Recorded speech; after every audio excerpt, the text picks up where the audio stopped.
Hello, and welcome to another edition of BNEWS In Depth. I'm your host, BNEWS Director Rich Hosford. This month we are looking at a big decision that is being considered by the Burlington School Committee, whether or not to implement later start times at Burlington High School.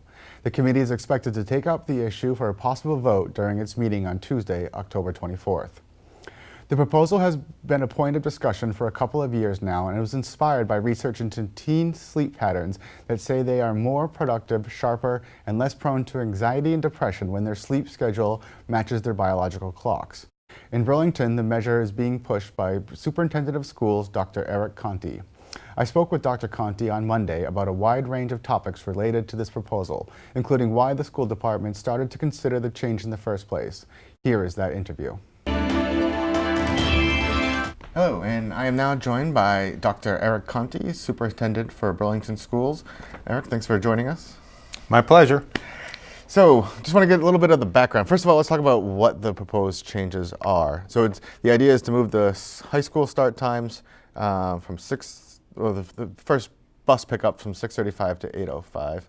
Just talk about what are the changes this entails.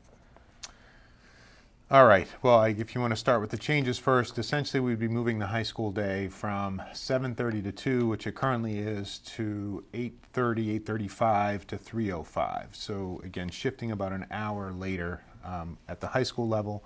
Middle school would essentially be staying exactly where it is. Two of the elementary schools would be moving 15 minutes earlier, and the other two elementary schools about 10 minutes earlier. And again, their end time would be again 15 minutes earlier and 10 minutes earlier. So again, proposal from my perspective, and the charge from my perspective was to try to maximize the time based on the research that we're seeing for the most number of kids, and that would be at the high school, while not necessarily impacting all the other levels, and trying to maintain our transportation costs moving forward for next year. So those were some of the parameters. So keeping the same number of buses, essentially. Yeah, essentially, yeah. So that we don't have to add cost. But I think the more important question that you started with was sort of how this started and why. Why? Exactly. That would be where I wanted to go. Once we got set, what is happening, but now what's sort of like got this started? Well, actually, I think the conversation started almost 3 years ago when we began to gather as Middlesex League superintendents. So the Middlesex League, as it is known, I think it's actually the oldest athletic league in the state of Massachusetts, and it started off as an athletic league, but now it's so much more. And we meet 5 or 6 times a year as a league of superintendents, and that's 12 communities that surround us, essentially. And we talk about some different issues. One of the issues that we saw impacting all of us, a lot of it was growing numbers of students experiencing anxiety, depression. Many of the communities every other year had begun doing a youth risk behavior survey, and that's a survey that we send out actually grades 7 through 12. But when we looked at the high school questions and the responses that we were getting back, we had some concerns about some of the behaviors that students were saying they were feeling, exhibiting in terms of their general health. Like their thoughts of anxiety, as you said, but also like things like drinking or substance abuse. So yeah, it's like a whole wide range. Yeah, it's the sex, drugs, rock and roll kind of a survey that people have been given out. It's run out of the CDC. And the statistics are gathered nationally and then at the state level. The trouble with looking at comparisons to the state level was they involve large urban settings and populations of students that we don't think necessarily related well to our student populations. So then the league, again, our 12 surrounding communities, looked to all be on the same cycle with YRBS study, the Youth Risk Behavior Survey study, and then for us to create basically a local data set of our own students that we could compare our own results to, that we felt would be a more accurate comparison. So then our commitment across the 12 communities, and last spring was the first time that we accomplished it, is we all were on the same cycle for the YRBS, and then we worked with a consulting firm to create a pool of results that's just from the Middlesex League. And we were very fortunate in that Leahy Clinic funded this pooling of research in this work. So we received a grant from the board of Leahy Clinic, which again we're very grateful for.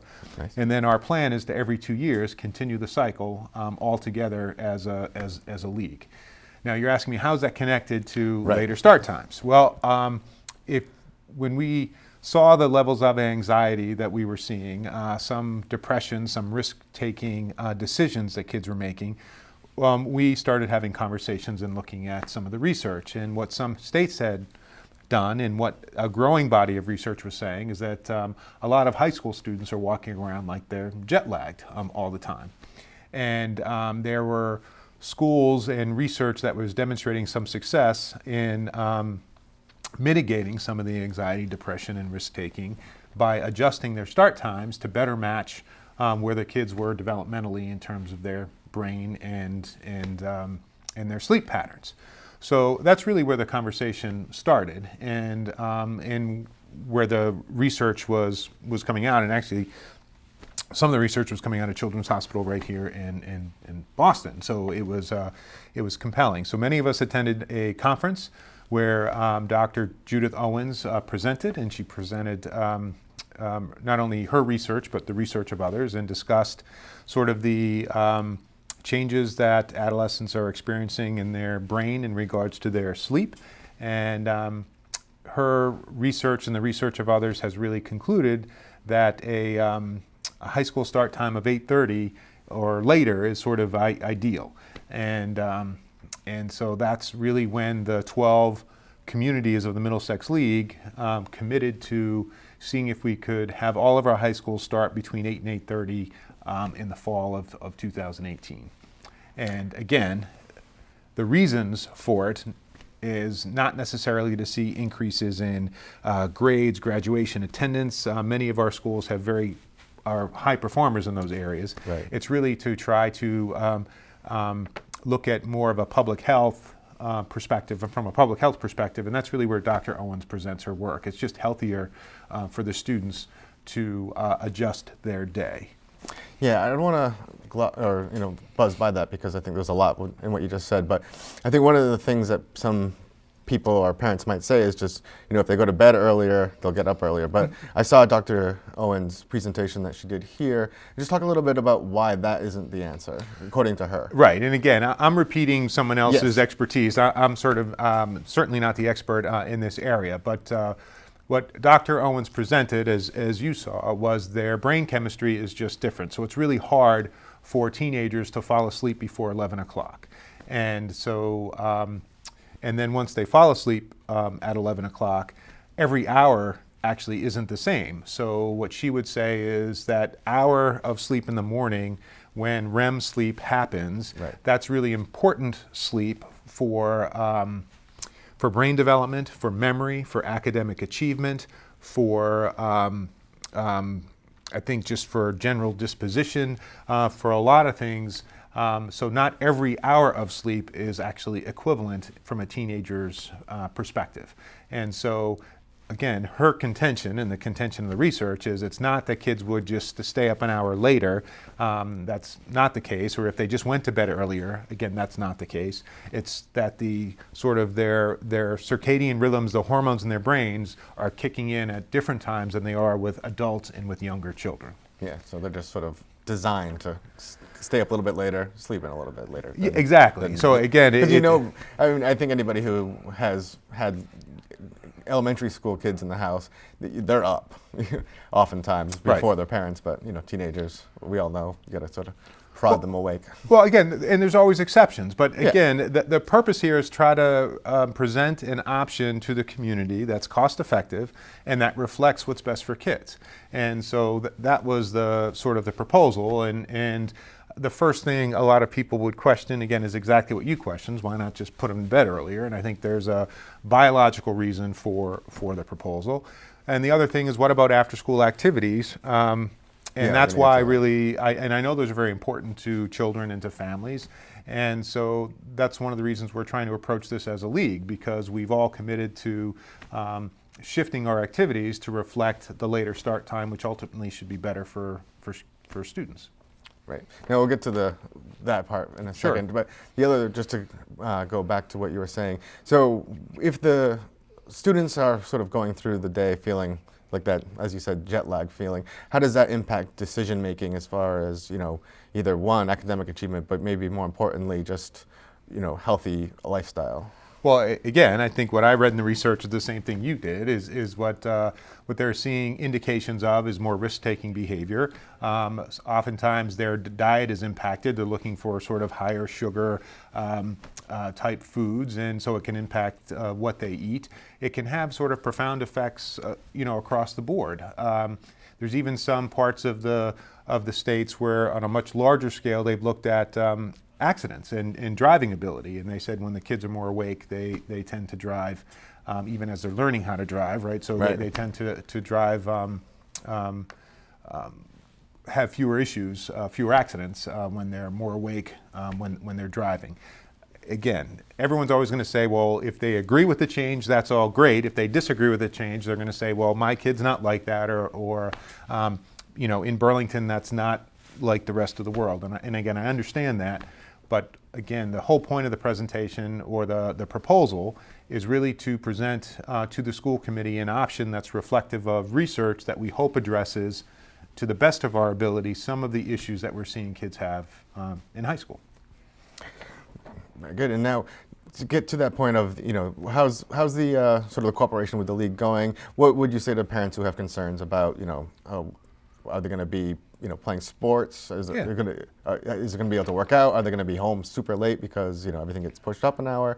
Like, how's the sort of the cooperation coming about? Again, they might be home later. I'm not exactly sure, but most of our facilities now across the league, because the fall is the season where it's probably the biggest issue. But I think every community, or almost every community, has facilities that are lit, outside, so the practice can go later. I think there are some sports like golf where that's not possible, where we'll have to make some adjustments.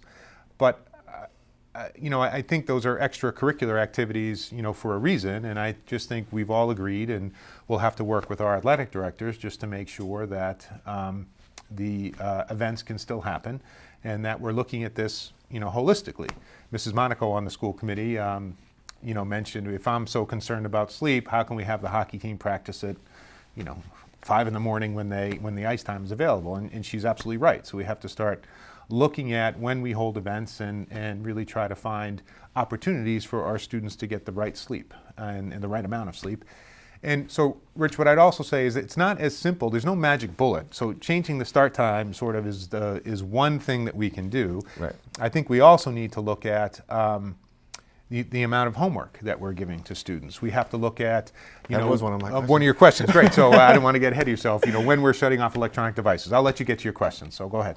Okay, well, we can just go right into that one. I mean, a lot of kids, they come here to the studio and they say that some of them, especially if they're in honors or AP, have hours of homework a day. Is there any sort of, research or look into maybe reducing that or changing just the amount or the duration it will take for things like homework? Well, Sharon High School, which has delayed the start of their high school, and I think has done so for several years, as part of the conversation, again with Dr. Owens, the principal of Sharon High School was there. So he talked about there was some resistance from the staff before making the change, and then he said after the change, what's funny is the staff now wouldn't want to go back to the earlier start time.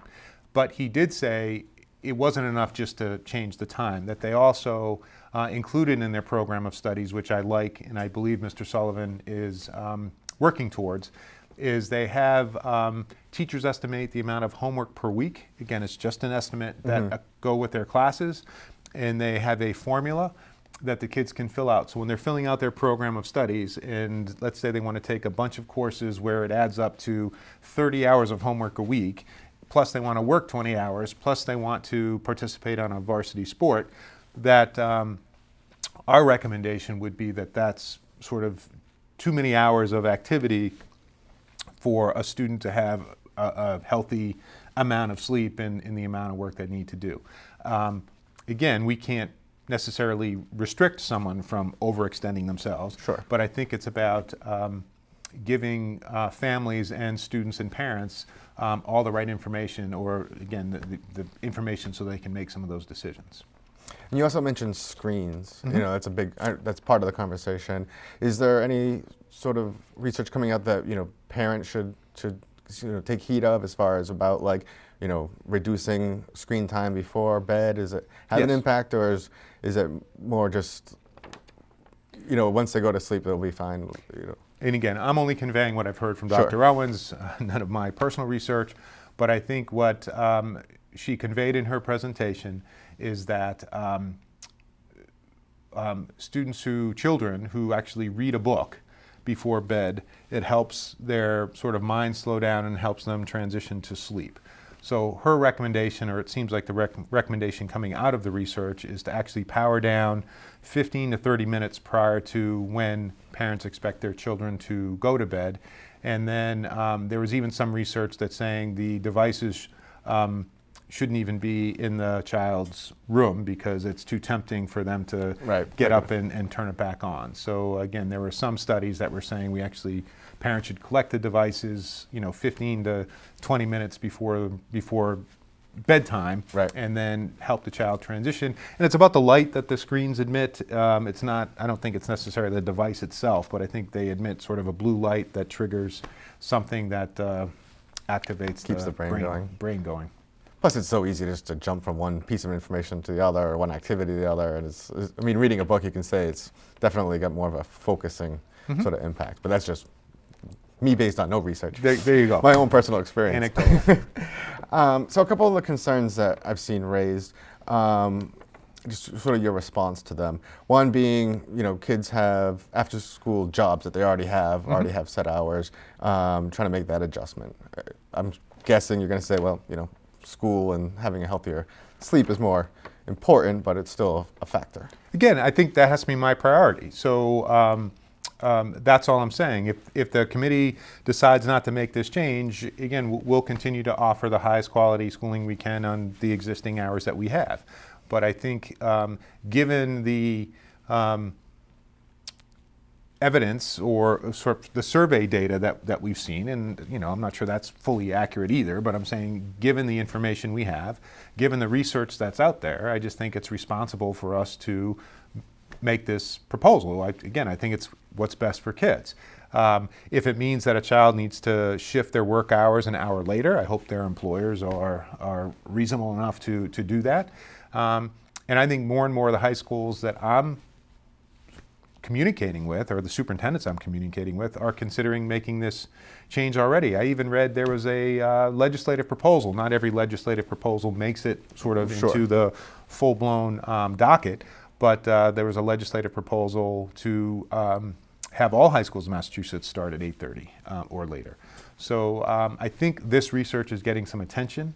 I think, and it's, again, felt my responsibility to present a proposal that's financially makes sense and I think reflects the research. The research would even say, as you said, if it's good for adolescents, why not middle school? I think that would be a question I'm hearing as well. Ideally, I'd love to do middle school as well, but that would completely change our transportation schedule. Some of the other communities that are considering this are considering making changes to middle school, but they don't transport. So Melrose is delaying the start of their high school, I think, and middle school next year, but they don't provide transportation for students. Reading is taking a vote, I think, later in this month or early November. They provide, I think they only have 2 buses and they're for elementary students, so they provide very little transportation. Watertown, again, is having a vote. These are all Middlesex League communities. I was going to ask, so it does seem like the league as a whole is sort of, like, if Burlington decides to do this for next year, we're not going to be the only school. It doesn't look like that. No, absolutely not. And again, there are other communities in Massachusetts who've already done this. We're not even leading on this effort. We're sort of responding to this effort. And even if the school committee decides to not do it next year and delay, I'm going to say within the next couple years, I would bet most of the league high schools will be starting later, and that you know, we'd probably have to delay the start of our athletic events anyway, just to compete with the other, Right. you know, the other schools. So the kids would just be hanging out for an hour. Or whatever. So I'm saying, I think that that's the direction where we're headed. I don't think in Massachusetts there would ever be a state regulation just because we're such a local control state. I don't believe the state legislature would pass sort of a universal start time for high schools. But again, it's something that's being discussed.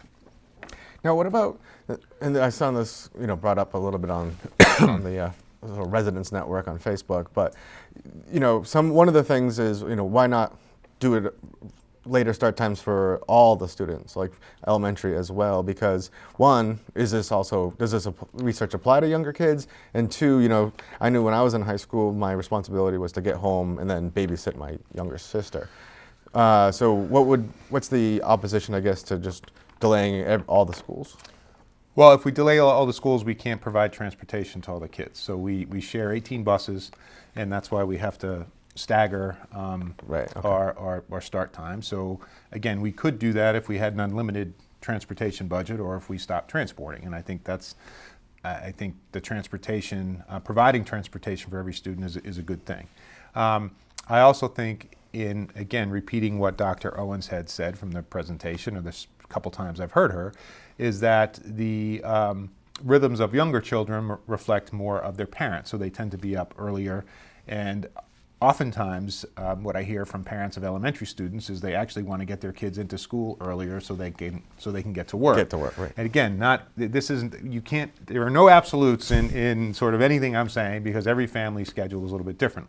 But I think what she would say is the kids are up, and if they're up and ready to go to work, ready to go to school, and the parents are ready to go to work, then that would be something that is the earlier start times are for elementary schools aren't problematic in terms of the student's health. Maybe in terms of the family schedule, but not in terms of the student's health. Having the middle school stay where it is, again, while maybe not ideal for the middle schoolers who are sort of entering puberty or having those changes, or who are more physically like high schoolers than other middle schoolers, again, not ideal, but having those students available to be at home, to be the first students out of school, I think hopefully will address those families' needs that need to have an older child home as you said, when you were in school, to watch a younger child. Again, whether middle schoolers are capable of doing that or not, I think would be certainly up to every family, but most middle schoolers I know are already starting to babysit and do some of those other things. So again, it's a compromise. There's no silver bullet with this. I think there's no right answer. There's no research, honestly, that says starting high school at 7:30 is the right thing either. We've just done it. It's just a way it's been done. So right. that's the So way it's done. and again, or starting the schools where we start them now. Again, it's people have built their schedules, which is why I think the school committee is trying to make this decision in October of 17 for really a fall of 18 decision, because we realize, certainly they realize, that families will have to make adjustments to their personal schedule, including staff members. So we have lots of staff members at the high school where this is going to be an inconvenience, or at least a change to their schedule. And I certainly appreciate that change, so we're trying to provide as much lead time as we can. One other thing, you know, as if the older kids, because we talked about driving earlier, if they're driving to school, you know, the student parking lot is pretty full. Is there any thought or any look into traffic changes between, you know, the 7:30 and the 8:30 start times? It seems like, you know, Cambridge Street gets a little busy, as we all know. Mm-hmm. Is that being factored in? We've talked about it, and I think that there's traffic. Yeah. It's backed up at 7:15 in the morning, and it's backed up it would be backed up at 8:15. So, okay.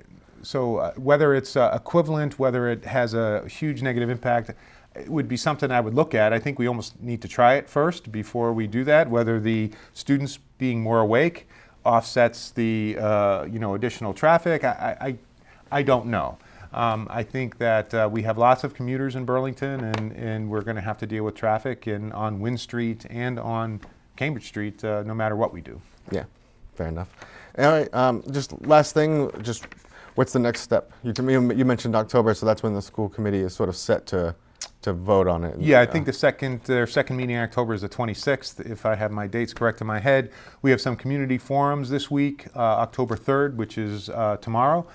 We have a community forum at Francis Wyman in the morning at 8:30 and at Francis Wyman at 7 p.m. And then on Thursday, we have a couple community forums at the high school, again, 8:30 in the morning and 7 p.m. In the evening. And I think the school committee wants to hear from community members, both I'm sure those who support the change or those who really have an issue with it, and for us to listen. And I think it's honestly about listening more than presenting. We're not going to present anything, but we're really going to listen to people's concerns. And then we're rebroadcasting Dr. Owen's presentation. She was in Burlington in April. And so I'm hoping if people want some more background, they could certainly watch her presentation. And I think that answers a lot of the questions that I typically get. Why can't the kids, the kids are just going to stay up an hour later kind of questions. Right. We have that on our homepage too. Right, Again, so that's connected there. Up. And then I think there was a TED Talk recently that I think we have linked. We've I've tried to create a repository of information on a website that maybe we can put up on your page as well. Yep. And we'll put it up on the screen. And again, I just want to relay to you, and then obviously through the community through this show, is the motivation isn't to inconvenience people. That's not our intention. Our intention is is really from a public health perspective, is for us to try to propose something that reflects some of the research that we're seeing coming out about improving the environment for high school students in terms of their basic health needs in regards to sleep. That's what this proposal is all about. I think it's, again, my responsibility to present what's best for kids, and whether the community wants to maintain what they have. Again, it's great. I'm going to be here anyway. Or whether they want to, make a change or try something. My prediction is, if not right away, I think ultimately we'll be making this decision because more and more high schools will be moving to this. And the high school principal from Amesbury made this change, I think, or Ashland, I'm sorry, not Amesbury, Ashland made this change last year. He's coming to talk to our high school tomorrow, to some of us in the central office, and really looking at some of the maybe benefits and drawbacks that he's experienced too. So I think we should always be trying to improve ourselves, and this would be one of those things. And like I said, there's no research that says 7:30 is an ideal time. I just think it's what people are used to. Great. Well, thank you very much for coming on and sharing all your information with us. My pleasure. All right. Good luck. Good luck to you. Welcome back. The day after my interview with Dr. Conti, the school committee held the first 2 of 4 talks with parents about the proposal. During one on Tuesday evening, many parents said they were in favor of changing the high school start times, but were not happy that the elementary schools would be starting earlier, arguing that will strain family schedules and, factoring after-school activities and sports, make for very long days for young children. I spoke with 2 of the parents at the meeting. Let's take a look. I'm here at Francis Wyman Elementary School with Mother Catherine Long, who has a child that goes to kindergarten here, and she had a couple concerns about pushing the start time here back a little bit. Can you just sort of explain your situation? Sure. We're in favor of the high school starting later. We've followed the research, and we appreciate what the school board is doing. We're in, full support of that. But we have an elementary school student who's in kindergarten, and for him, they're proposing to start the school 15 minutes earlier, which may not seem like a lot when you compare it to all the health benefits that a high schooler would get by starting later. However, when you start to calculate the number of hours of sleep he needs every day, which at his age is 10.5 hours, to back everything up in our schedule in the morning and in the evening, it would start to become a realistic or unrealistic time to put him to bed at night. You're starting to get around the 7 p.m. time frame for starting a nighttime routine with bath and stories. And when you try to factor in dinner and you guys getting home and getting settled, that sort of puts too much of a time crunch on your evening? Right. We're 2 working parents. and with our commutes, you know, sometimes we're not home until 6 o'clock, and we want to be able to cook dinner and have some time to decompress and just to be with our kids and not have to think about putting them to bed as soon as we get home. Right. And last thing is just what did you think about, you know, the discussion here tonight, and what do you think maybe we'd like to see the school committee sort of consider as it, you know, prepares to make this vote? I thought it was a really positive discussion. I felt like they were listening. They were able to summarize the things back to us that were said. I felt like all the comments were heard, so I think they did a great job. One of the biggest issues that I was hearing is busing, and I'm just hoping that they are able to crunch some numbers and come up with a way to add more buses so that the elementary and middle schools aren't affected by the high school change. Yeah, and I think they did show a willingness to look into that, and just, you know, as long as cost isn't astronomical. Well, thank you very much. We appreciate you taking the time to talk with us. Thank you. Thanks. All right, now I'm here with Burlington resident and father Steve Riley, who has 2 kids here, also here at Francis Wyman. He raised a couple concerns tonight. When you look at the plan as they, you know, have presented it tonight, what sort of sticks out to you? My concern with the plan is that it has married the later start time for the high school children with an earlier start time for the younger children. And I think that's going to have a negative impact on a lot of families of younger children. And I don't feel that one is a prerequisite of the other. I think we should be able to separate them, find more buses. Everyone I've spoken to, and even what I got out of the meeting tonight, is this is a busing issue, and we need more buses. And how we go about that, I'm not sure. They talked about asking town meeting for more money for more buses, which would be a great idea, a good place to start anyway. But it definitely seems to be a busing issue more than a logistics issue. And if, you know, it turns out that the price of the busing is, you know, too high to get it, you know, passed by town meeting, which is, you know, an issue that was raised, do you think they should hold off on the changing the high school plans if it means going along with, you know, also changing the times for the elementary schools to be a little earlier? Or do you think it's something that, you know, can kind of get worked out as it goes along? I think that's a discussion for when we know that we can't do it. Before we can say that it's impossible to do, I think we should hold off on having any conversation about what to do when we can't. Okay, so that's the information that you're looking for to hear back from them tonight. How much is it? Can we get it? And how will it affect everybody? Great. All right. Well, thank you very much. Thank you. Appreciate it. Welcome back. One quick note. After the meeting on Tuesday night, Dr. Conti did say that the school department would take a look at the busing situation to see if it was possible to not have elementary schools start earlier or to lessen the impact. And finally, for this program, I spoke with one of the people tasked with making the decision. Longtime school committee member Christine Monaco is here to talk about what she's been hearing from parents and her current thoughts on the information that she's been receiving.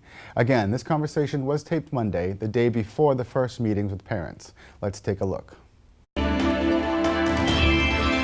I'm now here with Christine Monaco, a member of the school committee, to sort of talk a little bit about some of the concerns that have been raised by parents that she's heard.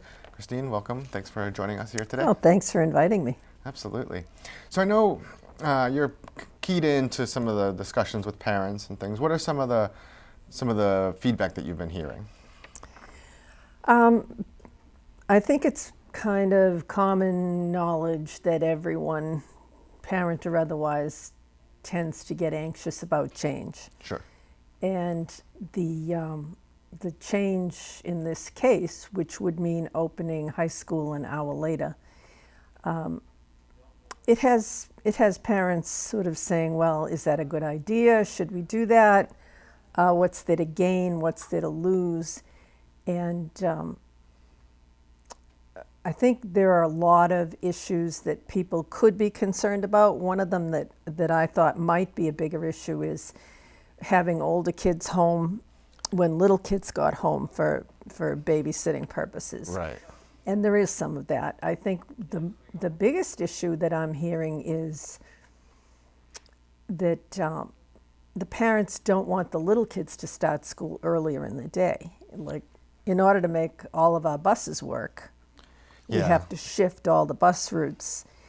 And that would mean that the elementary schools would start anywhere from 10 to 15 minutes earlier, and therefore the bus routes would start 10 to 15 minutes earlier. And the parents of the young children are concerned about starting even that little bit of time earlier. And I don't blame them. I mean, any change like that means getting up earlier, getting the kids up earlier, having everybody ready earlier. So I can understand their concern. And it has to be weighed against the benefits of the change. Right. Now, are you hearing people in favor of the proposal as well? Yes, I'm hearing actually quite a lot on both sides. I mean, there are people that really don't want to rock the boat, and my sense is that those are parents who don't yet have kids in the high school for the most part, not totally, but for the most part. And I think that those of us who have had children go through the high school realize the nature of the beast with teenagers is they just can't go to sleep at night. They're too revved up, they've got too much to do, too much on their minds, and they stay up late. And it's not as simple as saying, go to bed an hour earlier. It doesn't work. You're not, at that age, you're not able to do that. It just isn't natural. Yeah, that was one of the things that in that presentation from Dr. Judith Owens that, Yes. that the school had, the sleep expert who studies, adolescents and sleep. She said they're kind of hardwired to Exactly. stay up later, get up later. It's just sort of their chemistry. Right, as we become older, we kind of become night owls. And whereas little kids, you put them to bed at, 8 o'clock maybe, and they're good with that. Right. And then in the morning with the little kids, it's like, how can I get them to sleep another 15 minutes or half an hour? Here, take an iPad and watch a show for half an hour while mom sleeps. Whereas with the teenagers, you can't get them up in the morning. Right. And it really is hard. So what I'm finding is I have a son who's an administrator in another district, a school administrator. And I asked him his opinion of it. Of course, he went to Burlington High and couldn't get up in the morning to go to school. But he said, why don't you look at it this way? He said, if every student who gets to go to school an hour later performs even a tiny little bit better, it all adds up, and all of our students perform, all of our high school students perform a little bit better. And it really is the right thing to do. So I'm sort of torn between, I think the science says it's the right thing to do. And there really isn't any science to contradict it being the right thing to do. Right. On the other hand, you do have parents who are like, well, why are you rocking the boat? It's worked this well for this long. Leave it alone. So it's, it's a tough decision, but I do think the more I hear and the more I look into it, I'd like to find a way to make the change and keep the parents of the younger children happy somehow. It's... Now, talk about the alternative. I know right now this new proposal is sort of structured so that we keep the buses the same. Would the school committee want to at least investigate the costs and stuff of moving everybody later, like all the elementary schools as well, sort of, which I guess would require another tier of busing? Is there any sort of will to at least to look into that? Being a school committee member in some ways is very simple, and in other ways it's complex, because I have always tried to take the role of the parent and being mindful of what the parent thinks and feels. And at the same time, it's imperative that you are fiscally responsible, because there's only so much you can ask of taxpayers to, to take care of making your system great. And ours is great. We have a great superintendent, we have a great staff, we have a wonderful school department. And we could look at that, but we're talking about 10 or 15 minutes. And what are we going to do? Add a whole tier of buses for thousands and thousands of dollars? Right. If we could add enough to make the change, better, I would be willing to look at it. I certainly would be willing to look at it. And I think that the superintendent and his staff should look at what it would cost. But I do think we have to be careful not to get into something that's a huge expense for a few minutes. Yeah. And, you know, make every time you have a group of students go to school later, they get out later. So how much later do you want the elementary kids to go to school? Yeah, because I mean, right now they're already getting out at 3 o'clock or so, right? Something around there. It ranges from 2:30 to, you know, there's a whole like a 20-minute range between some of the schools in order, once again, to accommodate the busing. Right. So if we were to bump everybody up, they would be 3:30 to 4 o'clock, essentially. Well, yeah, and that would be way too late. So we wouldn't do that. I mean, having elementary kids start at 8 is fine, or 8:15 or 8:30. With the high school, this whole be in school at 7 something and start classes at 7:30, it was really just too much. Mm-hmm. You know. And one of the things, I mean, people say it's working the way it is, but I think one of the points that was raised is that, you know, not getting the sleep when it sort of matches their biology leaves them feeling tired, which then leads to an increase in sort of, you know, risky behaviors, whether it's driving tired or even just not having as much willpower to resist, you know, bad choices. That was part of Dr. Owen's thing. And, you know, the risk, so talk about that and in conjunction with the risk survey that the school does and what we've seen the last few years as far as kids reporting feeling depressed or engaging in alcohol or, you know, other substances. I find it a little bit difficult to have any real knowledge about that. I think it would be interesting to see if it makes a difference in that way.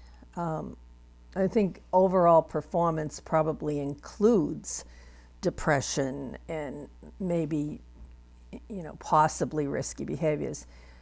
But my own personal viewpoint on that, I don't really see the connection between those two things. Okay. That doesn't mean it isn't there. It means I haven't seen it yet, you know, and maybe I will. I just hope it's for the better. Well, that's what her research would suggest, that, you know, Yeah. if they have sleep that sort of is timed to them better, there'll be less, you know, depression, less risky behavior, because they'll have, you know, feel more well rested. Yeah.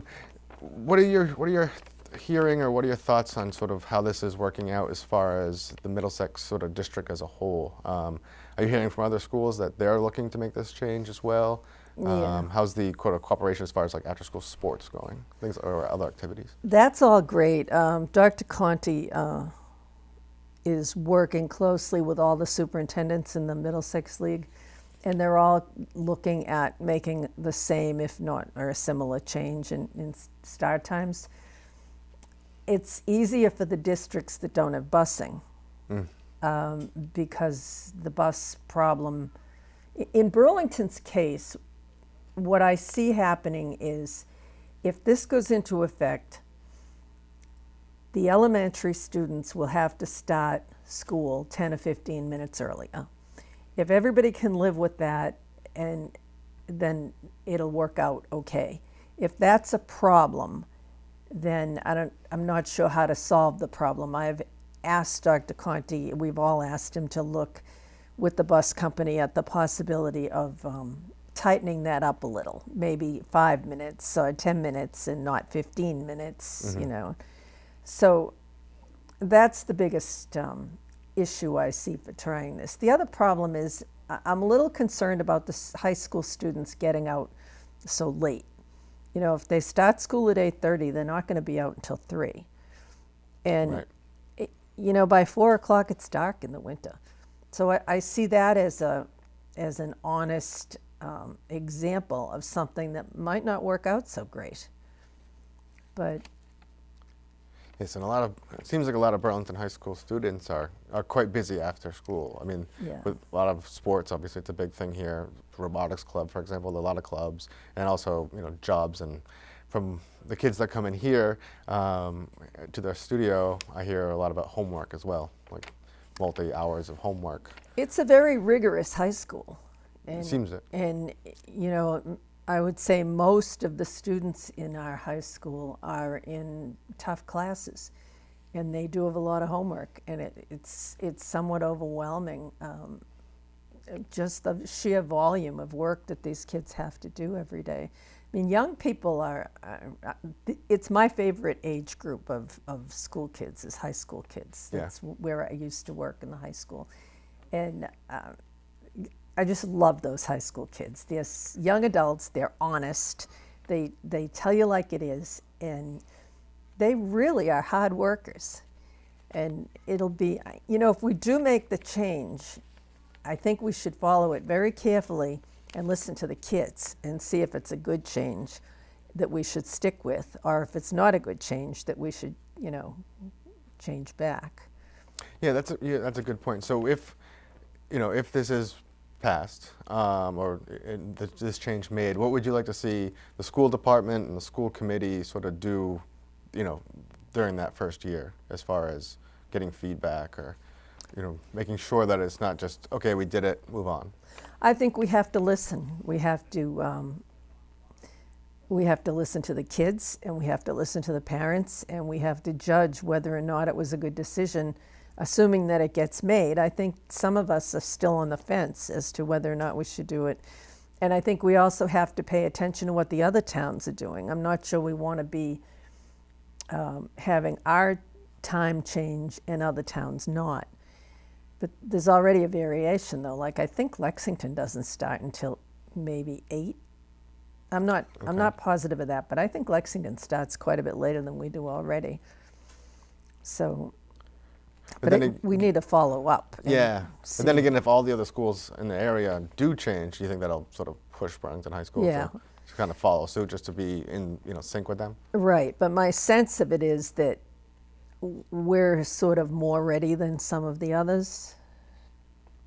I mean, maybe they'll come along in the next, you know, month or two and all implement it at the same time, which would be the right way to do it. Yeah, it would definitely make the after-school, inter-school, you know, the sports activities, and all, you know, work out a lot better if that's the case. Yeah. So where are we now as far as the decision, and, you know, if parents have concerns, what can they do? Well, tomorrow at 8:30 in the morning, and I think it's 7 at night, we're having meetings at Francis Wyman. Well, because this won't air. Yeah, we're going to probably air this on Wednesday, but there will also be 2 on Thursday. Right. So here at the high school. Right. Tomorrow's Tuesday, and Thursday there'll be 2 meetings, one at 8:30 in the morning and one at 7 at night at the high school. And everybody's welcome to attend and bring your questions and ask them. And you know, hopefully we can talk about what problems we really haven't thought of. I'm still kind of thinking about your risky behaviors, and I'm wondering if that's really going to make a difference. Sort of back a couple of questions. I mean, obviously, you know, I'm not an expert in any of this. I watched the Dr. Owen's presentation, which actually people can find. We re-put it on our homepage, where she made that connection as to, you know, because the kids are more tired, they're have less sort of like will to resist risky behaviors and more likely to engage in them. Whereas if they sleep in a way that, or in a time that matches their circadian rhythms, that they're sort of like better mentally equipped, and also less anxious and less stressed and depressed. I hope that's the case, because we do have an awful lot of stress among high school kids. But there's a piece of me, and this is where not being sure, you know, the decision-making process, there's a part of me that thinks an hour isn't going to be enough to make a huge difference. But then there's another part of me that says, but it'll make some difference, and you need to get the incremental bang that you can pick up. And I'm hopeful that if we, you know, there are 5 school committee members, and we all have to decide for ourselves. I was originally feeling kind of like maybe I wasn't for this, and the more I get into it, the more I think, well, it does seem to be the right choice for the high school kids. So, if we all end up in that place and we try to emphasize the word try, because I do think if it's not a good thing, we should be open to going back. Yeah, absolutely. I mean, perhaps that's the only way to really sort of actually assess it, is to, give it some time and see how it turns out. Right. Your question about parents or even students contacting us, feel free to contact all the school committee members. You can get our phone numbers from the superintendent's office if you can't find them in the phone book, but they're all in there. And don't hesitate to call our homes. That's what we do. And, we're very interested in wanting to properly represent what our students and parents feel is the right thing. Right. Yeah, we definitely want to do what's right, and it's a tough choice. Yeah, I mean, like you said, there's sort of, science on one side saying it's a good thing, but at the same time, it is a change, and it might be disruptive for, some families' schedules. It's easier to have the buses pick everybody up when they're stretched out. Yeah, exactly. And again, going back to what you asked me about that is, I do think we should look at what it would cost to have more buses, but I do think there's a fiscal component here that's definitely going to get in our way. Because you have to keep the ship running kind of tight. Right. So the vote is scheduled for the second meeting of this month. Yes. But as you say, the discussion will continue afterwards as yes. more information and it wouldn't go into effect until next fall. Right.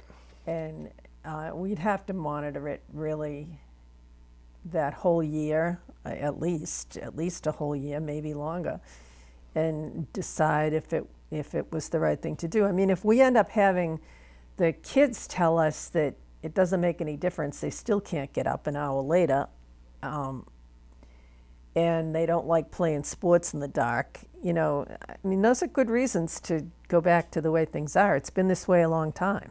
Sure. But it does seem that, we should probably do what the experts are telling us is educationally sound and give it a try. All right. Well, very good. I appreciate you coming on, Oh, sharing your anytime. thoughts. All right. Very good. And, we'll see what happens in a couple weeks.